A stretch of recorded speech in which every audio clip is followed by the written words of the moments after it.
guys, balik lagi bersama Dio. Kali ini saya akan kembali menemani kalian nih untuk mendongengkan sebuah kisah tentang kekaisaran kuno dengan judul The Great Battle.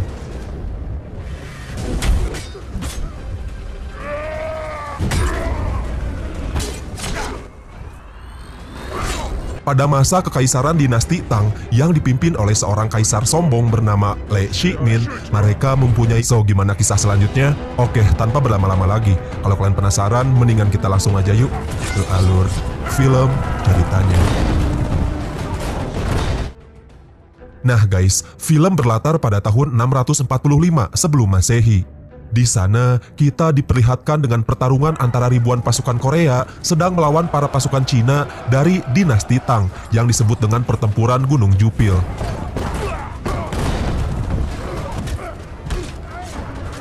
Pertempuran itu pun berlangsung sengit antara kedua belah pihak. Awalnya, pasukan Korea dapat mendominasi pertempuran tersebut. Namun tidak lama kemudian, sang kaisar Cina yang bernama Li Shimin mulai memerintahkan semua pasukannya untuk merubah strategi dengan membagi menjadi beberapa kelompok.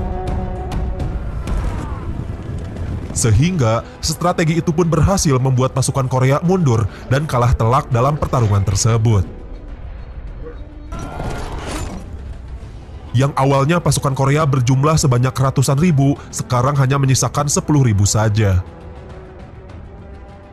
Nah, tujuh benteng Ansi agar rencana mengambil alih beberapa benteng dapat tercapai.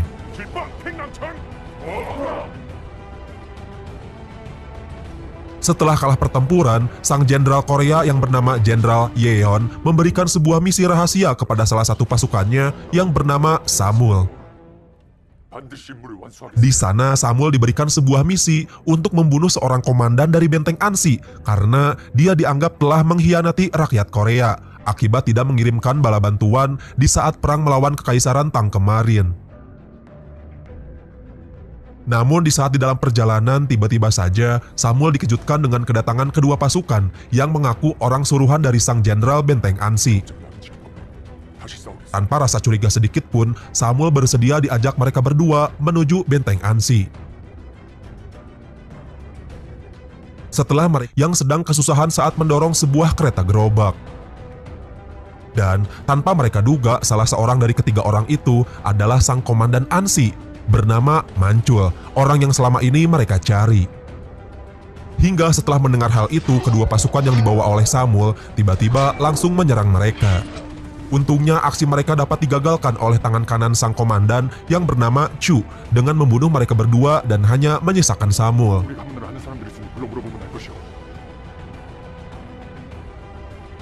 Pada malam harinya selama interogasi berlangsung, meskipun Mancul sudah mengetahui, dia memilih untuk membiarkannya hidup, dikarenakan Samul adalah orang Ansi yang masih bagian dari mereka semua. Nah guys, di sini hari demi hari Samul jalani di dalam benteng tersebut dengan melihat kegiatan-kegiatan dermawan yang telah dilakukan oleh Komandan Mancul kepada semua para penduduknya. Sebenarnya pada suatu kesempatan, Samul ingin sekali membunuh sang komandan Mancul. Namun, aksinya itu kemudian gagal karena Mancul telah mengetahui rencana tersebut.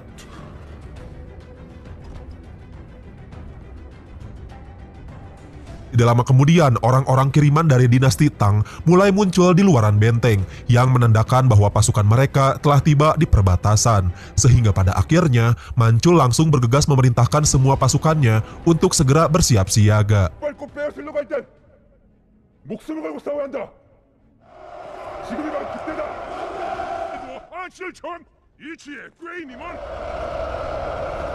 Singkat cerita, perang pun dimulai dengan diperlihatkannya sebanyak 200.000 orang pasukan dari dinasti Tang dengan persenjataan lengkap. Sedangkan dari pasukan Ansi sendiri hanya berjumlah 5.000 orang saja. Namun meskipun mereka ini sudah kalah jumlah, bukan berarti mengalah. Akibat mendengarkan kata-kata motivasi dari Komandan Mancul, hal itu pun mampu membangkitkan mental para prajuritnya.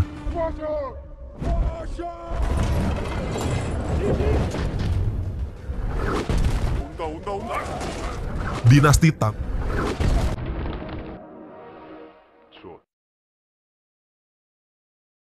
Meskipun mereka ini sudah digempur oleh beberapa batu, akan tetapi akibat benteng yang terbuat dari campuran lumpur, hal itu membuat pertahanan mereka semua tetap kokoh dan tidak hancur.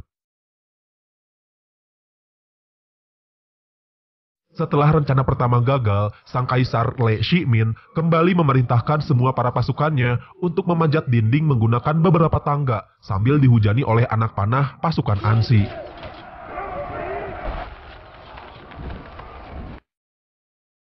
Dan tidak hanya itu, beberapa pasukan yang gagal naik ke atas benteng mulai menjebol jalan pintu masuk utama. Namun, akibat jebakan yang telah dipersiapkan oleh pasukan Ansi, hal itu membuat beberapa pasukan musuh terperangkap dan dengan mudahnya mereka langsung dihabisi.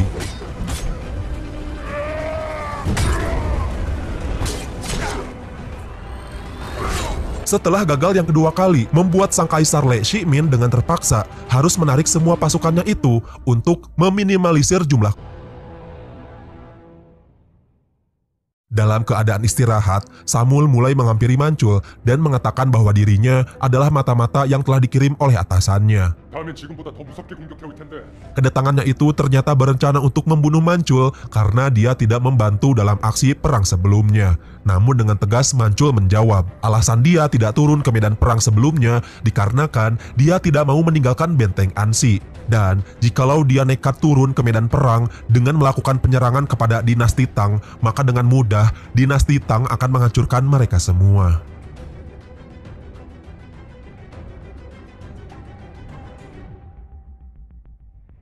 Tidak lama kemudian, tiba-tiba saja dari balik asap, pasukan Kaisar Tang kembali menyerang pertahanan di saat para pasukan Ansi sedang beristirahat. Serangan pertama mereka lakukan dengan menggunakan alat menara tangga, sampai-sampai sebagian pasukan musuh berhasil naik ke atas. Dan dari sini banyak sekali dari pasukan Ansi yang terbunuh dalam pertempuran kali ini. Melihat sebagian pasukannya telah gugur, Mancul kemudian langsung memerintahkan menara tersebut berhasil diledakkan olehnya.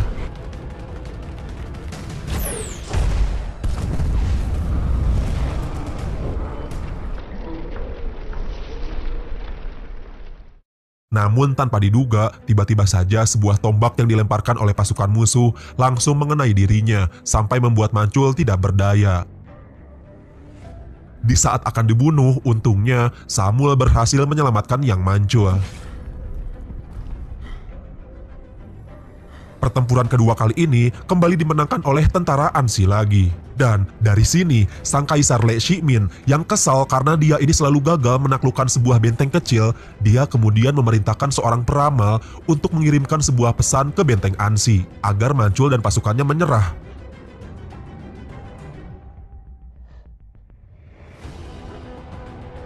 Dia menemui sang peramal. Dan di sana, sang peramal mulai menyampaikan pesan dari sang kaisar Le Shimin kepada Mancul. Di dalam penawarannya itu, sang peramal menawarkan kepada Mancul agar dia menyerah untuk menyerahkan benteng kepada Le Shimin. Dan akibat tidak setuju dengan tawaran tersebut, secara mentah-mentah, tawaran itu pun langsung ditolak. Dan dia kemudian memilih untuk mempertahankan benteng, meskipun sang peramal membujuk Mancul sekalipun.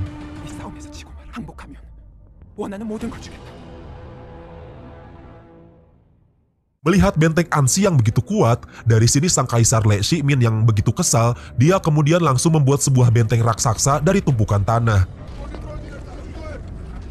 Bahkan, benteng tersebut melebihi tinggi dari tembok Ansi sendiri. Dan memang diketahui, serangan ketiga kali ini mustahil untuk dimenangkan oleh pasukan Ansi.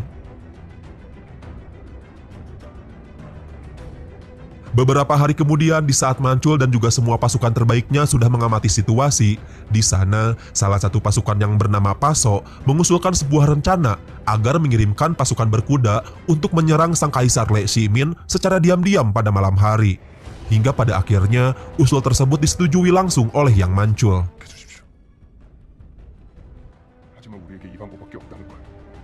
Dan benar saja, pada malam harinya, beberapa pasukan berkuda mulai bersiap-siap menerobos masuk ke dalam tenda musuh secara diam-diam. Awalnya, rencana mereka berjalan dengan baik, sampai pada akhirnya tiba-tiba saja. Dari balik tenda, Paso dan juga semua pasukan berkudanya dikepung balik oleh tentara musuh. Akibat rencananya telah dibocorkan oleh mata-mata yang telah tinggal di dalam benteng Ansi. Nah loh, siapakah mata-mata itu? Dan akibat hal itu, semua pasukan berkuda tewas. Yang hanya menyisakan telah dia ini sudah tiba di benteng Ansi, Paso langsung memberitahu Yang Mancul tentang pengkhianatan dan juga mata-mata yang telah tinggal di dalam benteng tersebut. Dan setelah menyampaikan pesan itu, dia pun langsung tewas. Lalu, dari sini langsunglah terungkap sebuah fakta bahwa ternyata pengkhianat yang telah membocorkan rencana tersebut yang tidak lain adalah sang peramal dengan tujuan agar pasukan Ansi menyerah kepada pasukan musuh. Sehingga di saat mendengarkan pengakuan itu, akibat Mancul tidak sanggup membunuh sang peramal secara cepat, Samul langsung menyayat leher sang peramal itu sampai dia tewas. Sementara itu, kekasih dari Paso yang telah mendengarkan kematian kekasihnya, dengan ceroboh dia pun langsung menyerang sendirian ke arah markas Le Shimin, sehingga pada akhirnya dia pun harus tewas secara mengenaskan.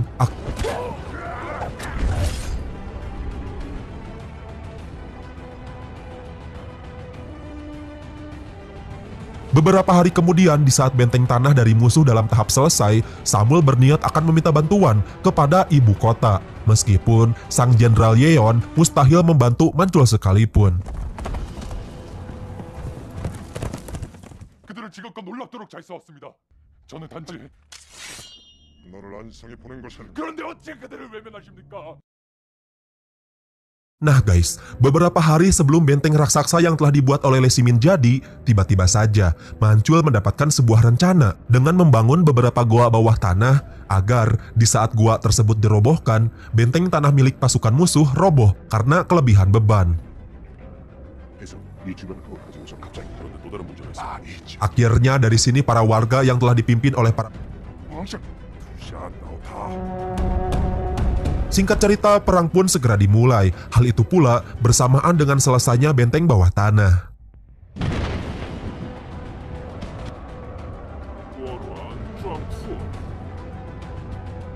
Namun, akibat goa yang telah terendam air, kayu penyanggang yang telah dipenuhi oleh minyak tersebut tidak kunjung terbakar. Sehingga pada akhirnya dengan terpaksa, para penambang tersebut harus mengorbankan dirinya untuk merobohkan goa itu secara manual dengan mengampak bagian kayu. Dan setelah benteng besar dari pihak musuh mulai beroperasi, seketika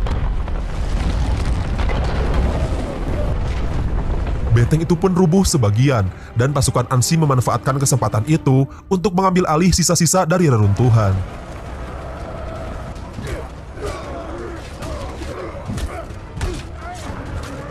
Sehingga pada akhirnya, setelah benteng tanah tersebut sudah dikuasai, pasukan Ansi mulai Le Shimin yang sudah menerobos masuk.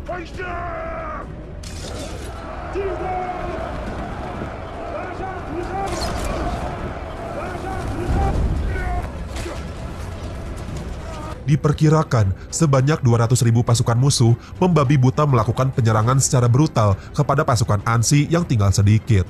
Pertarungan itu pun berlangsung selama beberapa hari lamanya.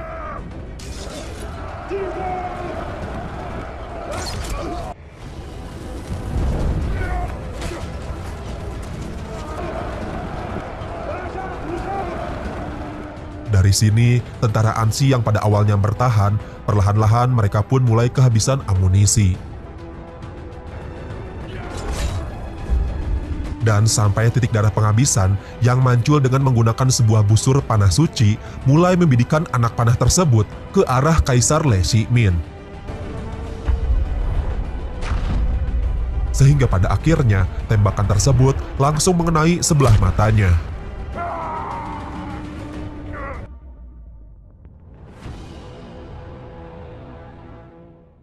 Tidak lama kemudian, akibat pesan yang telah disampaikan oleh Samul sebelumnya, pasukan bantuan dari Goguryeo yang dipimpin oleh Jenderal Yeon datang membantu.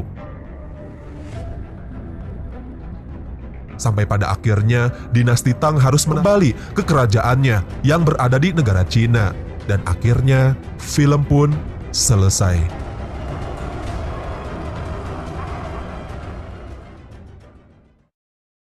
So itu dia guys, sebuah alur film yang saya ceritakan hari ini. Gimana menurut pendapat kalian semua nih?